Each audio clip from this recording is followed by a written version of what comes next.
안녕하세요. 30대 중반으로 5살 딸아이와 함께 살고 있어요.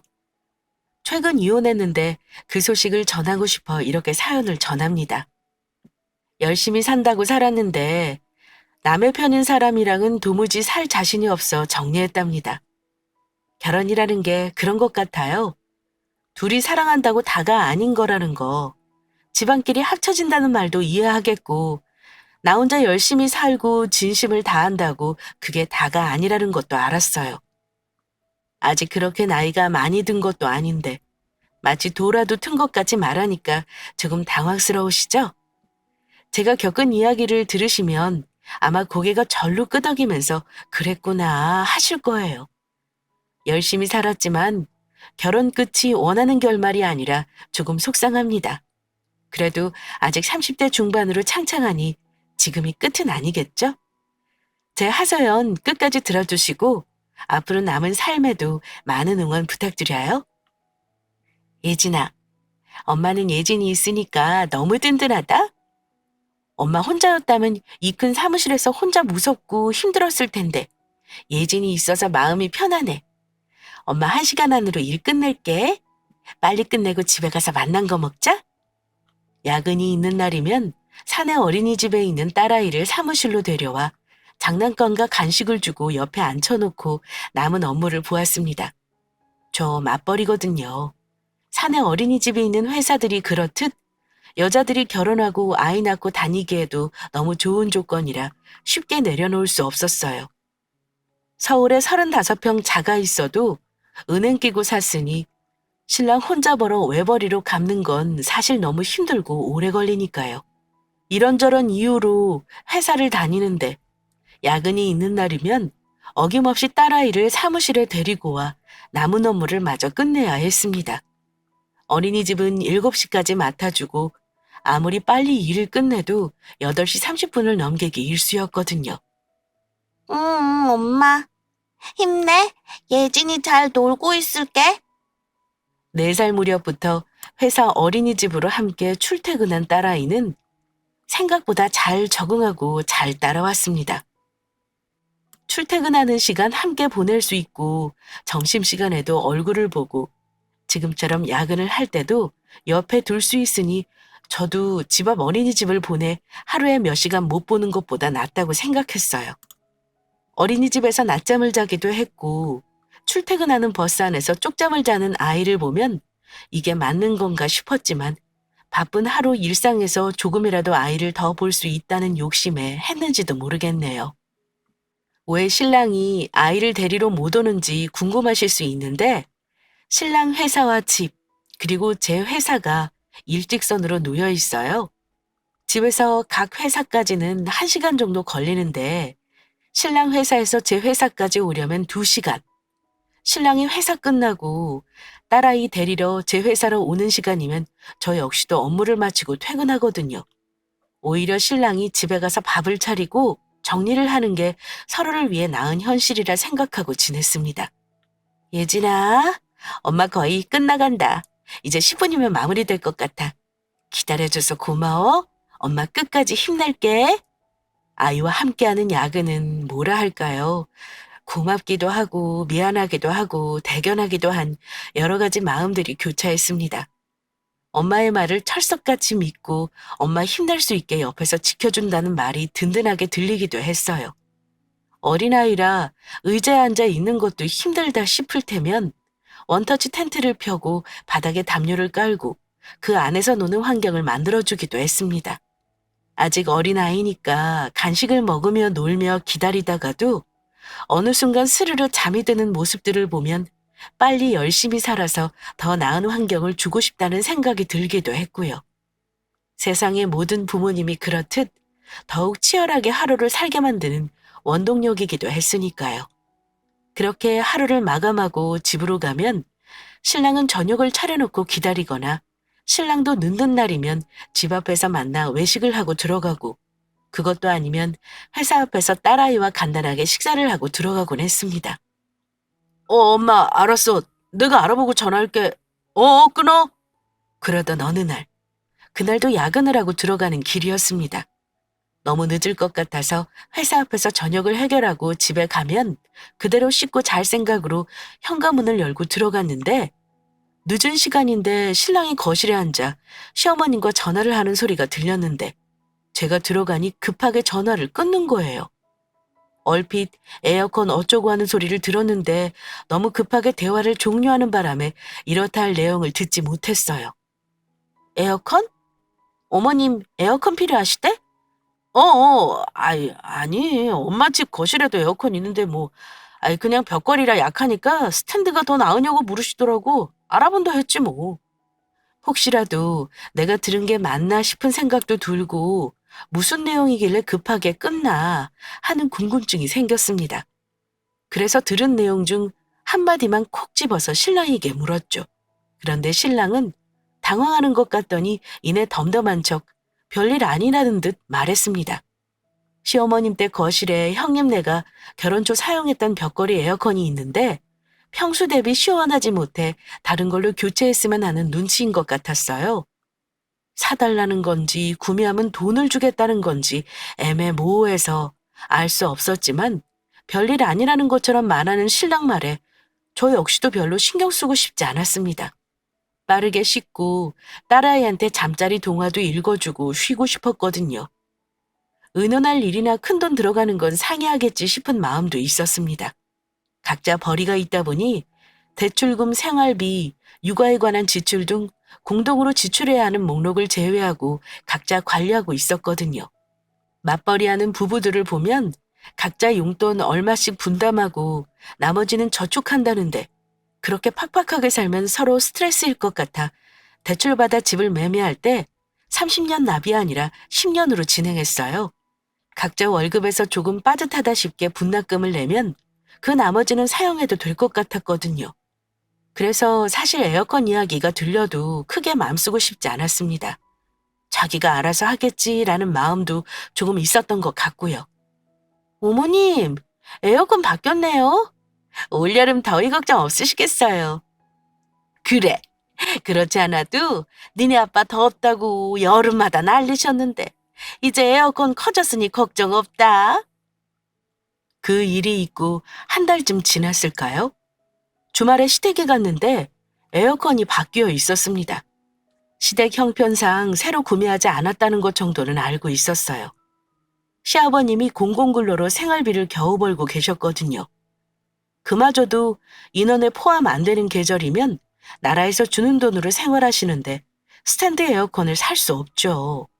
그렇게 생각하고 집 안을 찬찬히 둘러보다 아 하는 짧은 탄식이 흘러나왔습니다. 그간 알게 모르게 시어머님 집 가전 가구가 많이 바뀌어 있었거든요.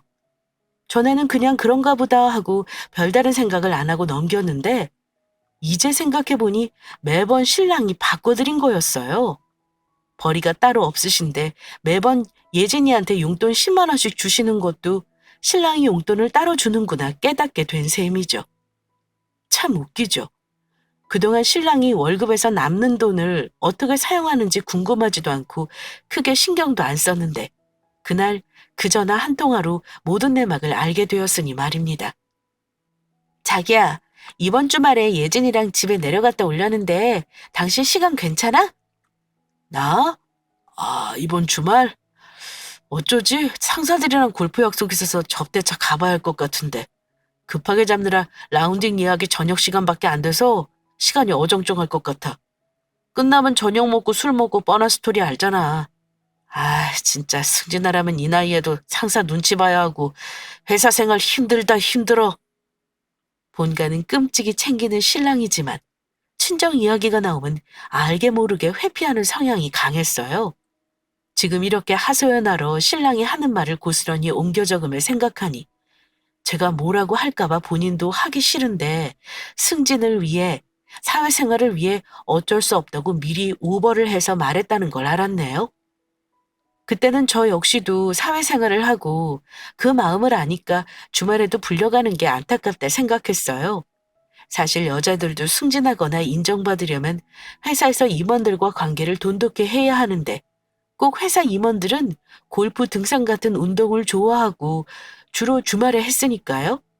저 역시도 승진이나 임원에 대한 욕심이 없는 건 아니지만 사실 애 키우면서 주말에 딸아이 대신 사회생활 하라고 하면 그걸 선택할 엄마가 몇이나 되겠어요?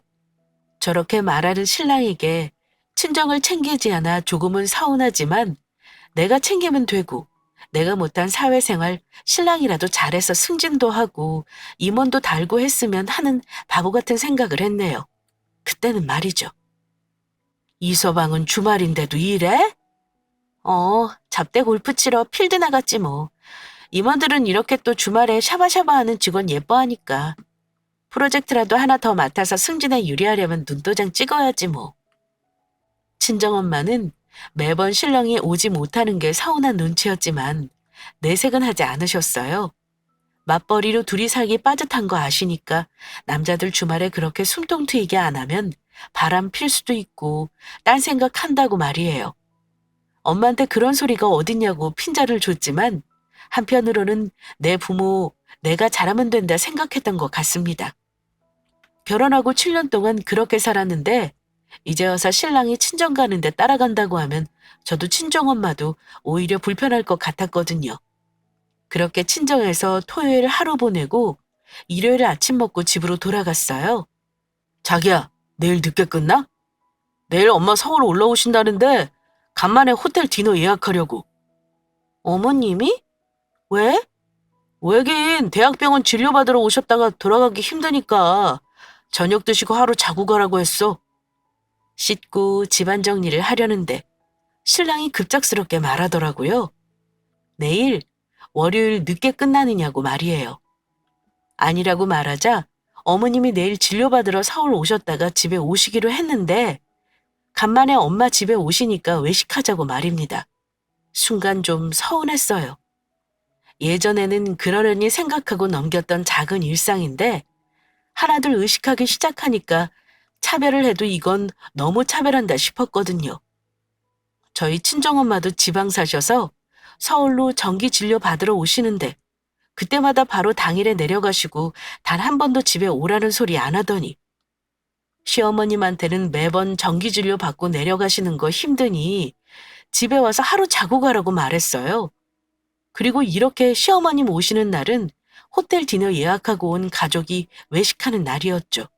늘 그렇게 했던 일상인데 문득 속상하기도 하고 서운했어요. 그리고 이건 또 신랑 용돈에서 지출하는 게 아니라 가족 식비에서 지출했거든요. 저도 먹고 신랑도 먹고 딸아이도 먹는데 시어머님 한 명이 더해지는 거라 사실 이상하게 생각하지 않았던 제가 어쩌면 바보 같았죠. 자기야, 어떻게 매번 어머님 오실 때마다 호텔 디너야? 생활비 남길 수 있는데 그렇게 매달 사용하니까 오히려 부족하다 싶을 정도잖아. 이제는 다른 것도 좀 먹자. 당신도 알잖아. 엄마 많이 못 드시는 거. 어딜 가도 몇 수저 못 드시는데 그나마 호텔 디너야 음식이 다양해서 이것저것 몇 숟가락 더 드시는데 그게 돈 아깝다고 안 가면 자식된 도리가 아니지. 부족하면 내가 용돈에서 반 낼 테니 호텔 디너 먹는 걸로 해. 예약한다. 신랑은 막무가내였습니다. 어머님이 마음껏 먹으면 살이 찌고 살이 찌면 무릎이 아파 움직이기 불편하니 적당량을 드시거든요. 좋아하시는 것도 딱히 없으시고 어디 가도 반 그릇 겨우 먹으시는데 사실 호텔 디너 가기에도 다소 벅차다 생각했어요. 제가 나쁜 거일 수도 있습니다. 그래도 15만 원이 넘는 가격인데 고작 2접시 드실 때마다 뭘 먹어도 이것보다 저렴하겠다 싶기도 했거든요. 그때는 어머님이 고생하시며 사셨으니까 저희 형편이 어려운 것도 아니고 괜찮다 생각했어요. 바보같이 말이에요. 친정엄마는 단 한 번도 오신 적 없는데 결혼하고 시어머님이 오실 때마다 늘 그렇게 지내다 보니 저도 무심하게 그러려니 하고 지냈던 거 있죠? 그러던 제가 황급히 끊는 그 전화 한 통으로 모든 게 고깝게 보이기 시작했습니다. 이 사람 뭐지? 이렇게 친정에 등한시해도 되나? 싶을 정도로요. 부인이 예쁘면 처갓집 말뚝에도 절을 한다는데 이 사람은 처갓집으로 머리를 두고 눕지도 않을 정도로 나몰라라 한다는 사실이 새삼 머릿속을 스쳐 지났어요. 엄마 병원에 약 타러 언제 와? 나? 가만히 있어보자.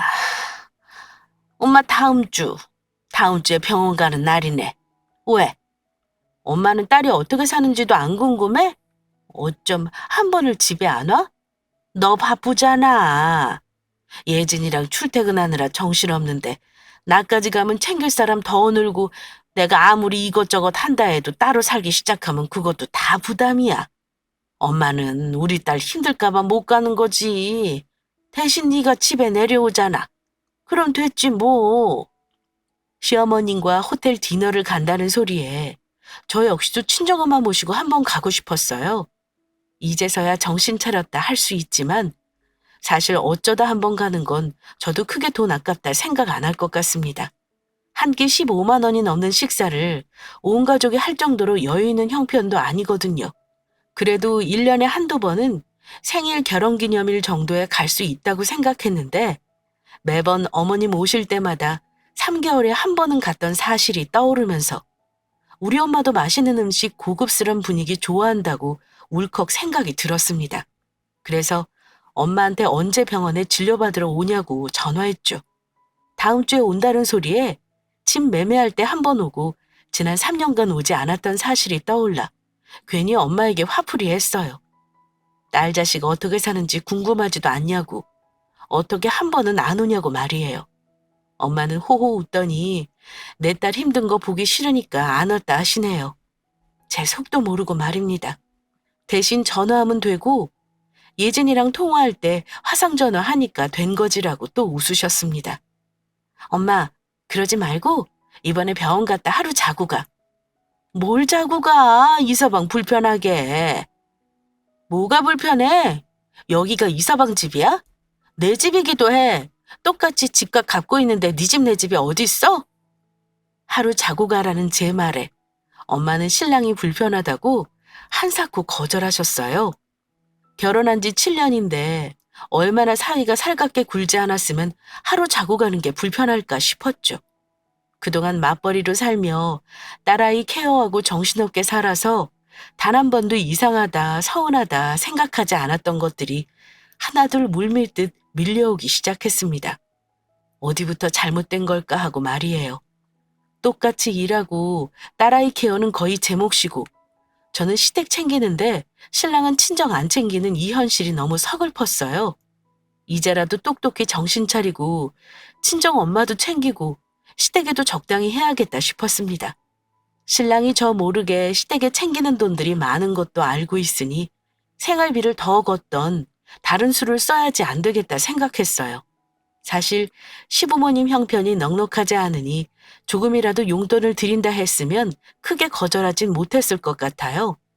외식 한 번 안 하면 되고 년마다 해외여행 안 가면 되니까요. 하지만 이건 경우가 다르지 않나요? 이런저런 생각들이 결국 친정엄마에게 화살로 돌아간 셈이죠. 왜 그래? 무슨 일이 있어? 애가 안 그러더니 생떼를 쓰네.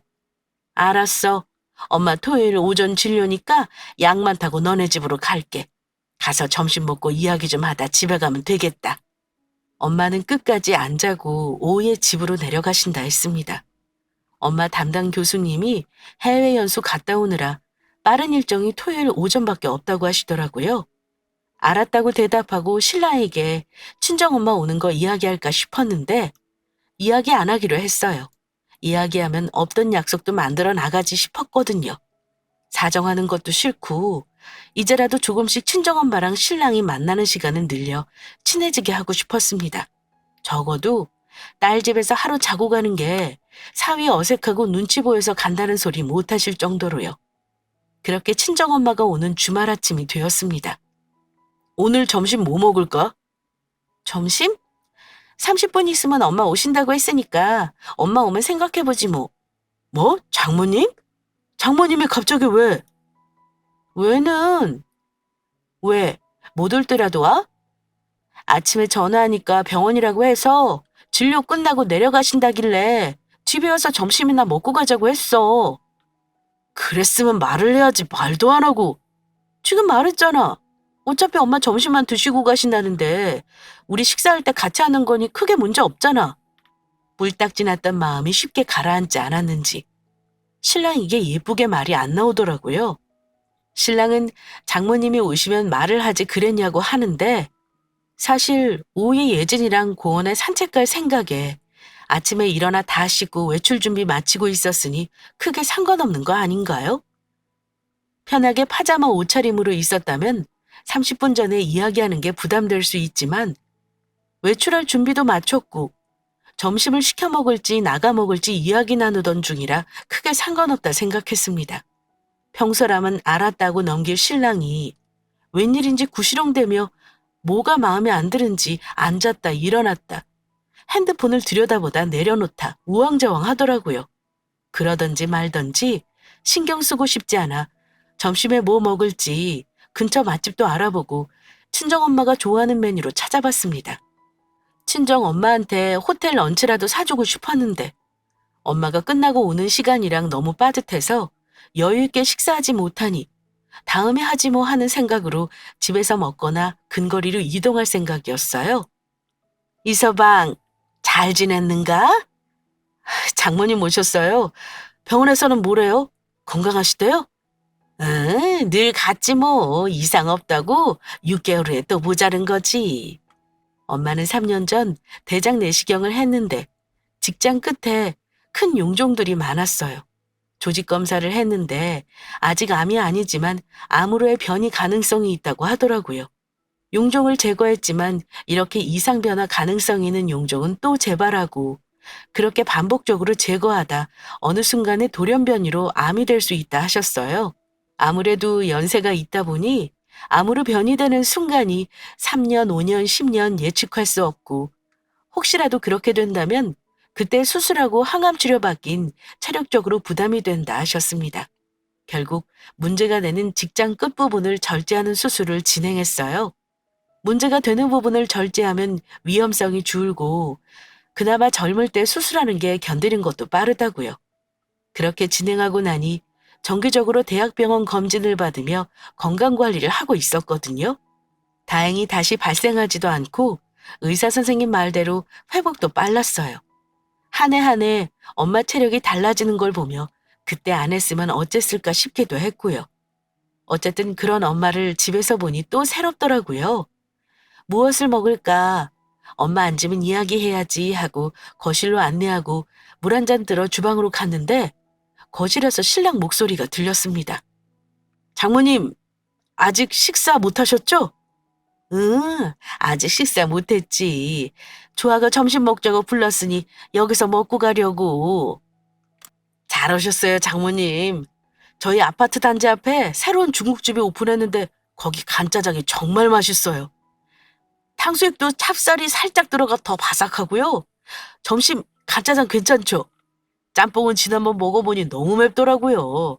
짜장이 나을 것 같아요. 나야 좋지. 이서방이 추천하는 거니 더 기대되네. 자기야, 자기는 짬뽕이지. 주문한다. 자기야, 잠깐만. 주방에서 엄마 주려고 물 한 잔을 내오다 당황했습니다. 많고 많은 메뉴 중 짜장면이라뇨. 저희 친정엄마도 맛있는 음식 좋아하시거든요. 호텔 뷔페는 아니더라도 다양한 음식들이 있는데 하필이면 짜장면이라니. 대체 이 사람은 우리 엄마를 어떻게 생각하는 건가 어이가 없었어요. 신랑을 안방으로 불러 살짝 언성이 높아졌죠. 짜장면? 어머님은 우리 집 오실 때마다 호텔 디너인데 호텔 예약도 못 해드렸으면서 뭐 짜장면? 짜장면이 뭐 어때서 그래? 당신도 새로 오픈한 곳 지금까지 먹던 것보다 맛있다고 좋아했었잖아. 급하게 오셔서 호텔 예약 못한다고 당신이 아침에 말했고 맛있는 거 뭐가 좋을까 생각하다 겨우 생각해냈는데 왜 그래? 어머님 짜장면 좋아하시잖아. 말이 통하지 않았습니다. 같은 짜장면이라 해도 차이나 레스토랑처럼 분위기 있고 만난 곳들이 많이 있잖아요. 나가서 괜찮은 거 한 끼 대접할 생각이 전혀 없어 보였어요. 제 언성이 높아지는 걸 엄마가 느끼셨는지 제 전화로 전화를 거셨어요. 그리곤 거실에서 주아야, 전화 왔다고 말을 돌리시는 척 저를 따로 부르셔서 짜장면 괜찮은데 왜 그러냐고 오히려 절 나무라셨죠. 그렇게 언성 높이면 점심 안 먹고 그냥 가겠다고요. 당신도 괜찮고 사위가 추천해주는 맛집 짜장면 먹는 건데 제가 너무 예민하게 군다고 저를 타박하셨습니다. 그쵸, 장모님. 이 사람이 예민한 거죠? 급하게 오신다는 소리 들어서 마시는 건 예약도 못하고 점심시간도 지났는데 지금 가면 점심도 건너뛰는 게 되니 가까운 데서 시키는 게 맞죠. 다음엔 미리 전화 주세요. 데리러 가도 되고 더 맛난 거 사드릴게요. 뚫린 입이라고. 신랑 입에서 청산유수처럼 말이 술술 나왔습니다. 미리 말씀 주셨더라면 맛있는 곳 예약했을 텐데 이 사람이 장모님 오시기 30분 전에 알려줘서 뭐 먹을지 찾다가 안 가본 곳 분위기만 보고 가서 실패하는 것보다 먹어보고 맛있는 곳 가는 게 좋겠다 싶어 선택한 메뉴라고요. 그럴싸하게 저희 친정엄마를 위하는 척 저를 예민한 사람으로 몰았어요. 속은 터졌는데 정말 오랜만에 저희 집에 오신 친정엄마 마음 더 이상 불편하게 하고 싶지 않아서 참았습니다. 친정엄마가 가고 나서 이야기할 생각으로요. 짜장면이 코로 들어가는지 입으로 들어가는지 제 마음은 편치 못했죠. 그걸 아는지 모르는지 엄마는 연신 이서방이 권해주는 곳이라 그런지 면도 탱글하고 다른 곳과 다르게 간짜장 야채가 많이 들어가 더 맛있다고 하셨어요. 그 말에 맞장구 치며 역시 장모님이시라고 좋아하실 줄 알았다고 신랑과 주거니 받거니 했습니다. 속상한 건 저뿐인 것 같아 마음이 편치 못했어요. 이서방, 맛있게 잘 먹었네. 엄마 이만 갈게. 니네도 볼일 보고 쉬어야 또 다음 주 나가지. 예, 어머님, 안녕히 가세요. 그래, 쉬게. 엄마 벌써 가? 차도 안 마시고? 차는 무슨. 배불러서 들어갈 배도 없어. 아유, 지금 가야 해지기 전에 집에 도착하지. 엄마 기다려봐. 터미널까지 택시 잡아줄게. 친정엄마는 뭐가 급한지 점심을 먹고 이야기를 조금 하는 것 같더니 이내 집에 가겠다고 일어섰습니다. 말로는 빨리 가야 저희가 쉰다 말씀하시는데 안 봐도 지금 이 분위기가 어색한 것 같았어요. 시어머님은 오시면 비싼 식사에 하루 자고 가시고 돌아가실 때 용돈도 두둑히 챙겨가는 거 뻔히 하는데 저희 엄마는 3년 만에 오셔서 식사 대접도 제대로 못 받으시고 쫓겨가듯이 가시는 게 영 마음이 불편했습니다. 네, 알아요. 이렇게 만든 사람이 저라는 거. 결혼 초부터 미처 신경 쓰지 못하고 지나쳤던 일상들이 쌓이고 쌓여 어디서부터 잘못되었는지 찾는 것조차 어려울 정도로 틀어졌다는 거 말이에요. 차라리 인지하지 못했다면 속상하지 않고 그런가 보다 속없이 굴었을 것 같습니다. 하지만 이제 그 모든 것들이 눈에 보이고 신랑이 시어머님한테 하는 거 다르고 저희 친정엄마한테 하는 거 다르니 꼴 보기도 싫었어요. 엄마, 이거 감수 차비해. 얘 됐어. 너 일하느라 바쁜데 너 먹고 싶은 거 사 먹고 예쁜 옷 사 입고 그래. 아니야, 나도 돈 있어. 현금이 이거밖에 없어서 10만 원밖에 안 돼. 차비해. 다음엔 더 챙겨줄게. 얘는 됐는데도. 이서방, 잘 먹고 가네. 어서 들어가 춥다. 예, 어머님 가세요. 외식할 생각에 별도로 현금을 뽑아둔 게 없었어요. 점심을 나가서 먹을 생각이라 은행에 들려 현금도 뽑고 용돈을 넉넉히 주고 싶었거든요. 그게 아니더라도 엄마가 좀 느긋하게 가셨다면 택시도 부르고 집 근처 편의점에서 인출이라도 했을 텐데 급하게 일어서시는 바람에 카카오로 택시 부르고 금방 잡혀서 엘리베이터 타고 1층으로 내려오자마자 택시가 도착해서 뭘 어떻게 할 틈도 없었죠. 이러려고 친정엄마 부른 거 아닌데 안 오겠다는 엄마 기어코 오라고 했는데 이렇게 불편한 모습만 보여준 거 아닌가 참 속상했습니다. 용돈이라도 두둑히 드렸다면 마음 편했을 텐데 저도 이렇게 엄마 부르고 챙기는 게 못났지만 결혼하고 처음이라 어떻게 해야 할지 알지 못했어요. 맞아요. 제 센스가 부족했던 거죠. 이런저런 생각들을 하며 다음엔 좀 여유 있게 식사 예약도 하고 현금도 넉넉히 뽑아 봉투에 넣어둬야겠다 싶었습니다. 씁쓸하고 서운한 마음이 들었지만 싸우지 않고 현명하게 풀 방법이 없을까 생각했어요. 이 일을 계기로 더 친정엄마랑 신랑이랑 잘 지냈으면 했거든요. 친하지 않다고 어색해 하셨지만 친정엄마랑 신랑이랑 주고받던 말들이 제가 중간에서 더 신경 쓰면 편해질 수 있다 싶었기 때문이죠. 속상한 마음을 숨긴 채 엘리베이터를 타고 집으로 들어오는데 신랑이 먼저 입을 열었습니다. 자기야, 장모님 택시 잡아드렸으면 됐지 용돈은 왜 드리고 그래? 자꾸 그렇게 돈 들이면 버릇 나빠져서 하나도 득될 거 없어. 어? 순간 제 귀를 의심했습니다. 사연을 들을 때 어처구니 없는 상대방의 말을 듣고 똑부러지게 대처를 못하는 상황을 보면 왜 저럴까 싶었거든요. 속 시원하게 욕 한 바가지 날려주고 할 말 다다다다 쏘아붙여야지 왜 바보같이 멍하니 있는지 이해하지 못했죠. 그런데 막상 제가 그 상황이 되니 알 것 같았습니다. 말 같아야지 머릿속으로 이해하고 대처를 하는데 도무지 말 같지 않은 상황이니 분명 말은 말인데 외래어도 아니고 개가 짖는 소리는 더더욱 아니니 1차 상황 대처는 지금 저 뜻이 무슨 말이지? 내가 생각하는 그 뜻 맞아? 현실 부정과 설마 하는 마음에 에이 아닐 거야 하는 결론에 다다르기까지 방어 자세를 갖추지 못한 채로 어퍼컷 제대로 맞으니 어버버하는 게 어쩌면 당연했어요. 저도 순간 이렇다 할 답을 찾지 못하고 고작 했던 말이 였으니까요. 그렇게 속으로 벼르고 또 벼르고 있었는데도 말입니다. 아니 그렇잖아.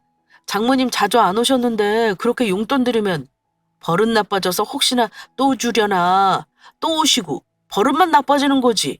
사람 심리가 그렇잖아. 주말에 할 것도 많은데 매번 오시면 우리만 피곤해지고 오늘도 봐. 예진이랑 나가기로 했는데 장모님 기다리다 시간만 늦어졌잖아. 빨리 나갔다 와서 쉬자. 순웃음이 났어요. 제가 결혼했던 사람은 생각보다 더 쓰레기더라고요. 100만 원을 드린 것도 아니고 고작 10만 원에 버릇이 나빠진다뇨. 이 사람은 제 친정엄마를 어떻게 보고 있었던 걸까요? 아니 그렇잖아요. 100만 원 아니 1000만 원을 드린다 한들 와이프 엄마인데 이런 표현이 가당키나 한가요? 집 매매하고 3년 전 이사할 때 오고 처음 오셨는데 간짜장 사드릴 때부터 알아봤어야 했는데 설마 그렇지 않을 거라 생각했던 제가 등신 같았습니다. 그간 상황들이 머릿속을 스쳐가며 아, 이 사람은 그냥 처음부터 그렇게 생각했던 거구나 싶었어요. 하나를 보면 열을 난다고 이미 결혼 7년 동안 충분히 보여줬는데 그걸 인지 못했던 제가 바보 천치였던 거죠. 어쩌면 엄마는 알고 있었을지도 모르겠어요. 한 번도 제가 부르기 전엔 저희 집도 안 오시고 말로는 이서방 그러지만 적당히 거리 두셨거든요. 얼마나 속이 무너지고 속상하던지 집에 올라가자마자 단판 짓고 싶었는데 딸아이가 마음에 걸렸어요. 그리고 사연으로 늘 들었는데 이런 경우 말로 싸워도 이득될 건 없지 싶었습니다. 흔히 말하는 답정너. 신랑에게 답은 정해져 있을 테니까요. 어떻게 주말을 보내는지 기억도 나지 않았어요. 빠르게 월요일이 돌아오면 이혼 전문 변호사를 만날 생각에 머릿속이 복잡했기 때문이죠. 안녕하세요. 이혼 소송이 하고 싶은데 제 경우에도 이혼 사유가 될까요? 회사 앞 이혼 전문 변호사 사무실이 있어서 급한 마음에 찾아갔습니다. 지난 7년간 결혼 생활에 관해 짧게 이야기를 전하고 재산관리 부분 그리고 신랑이 시댁에 알게 모르게 용돈과 생활비 등을 꾸준히 주었던 점, 반면 친정에는 관심도 없고 결정타로 짜장면 사드린 점, 10만 원에 버릇 나빠진다 말했던 점들을 알려드렸어요. 제 말을 묵묵히 듣더니 대략적으로 알려주더라고요.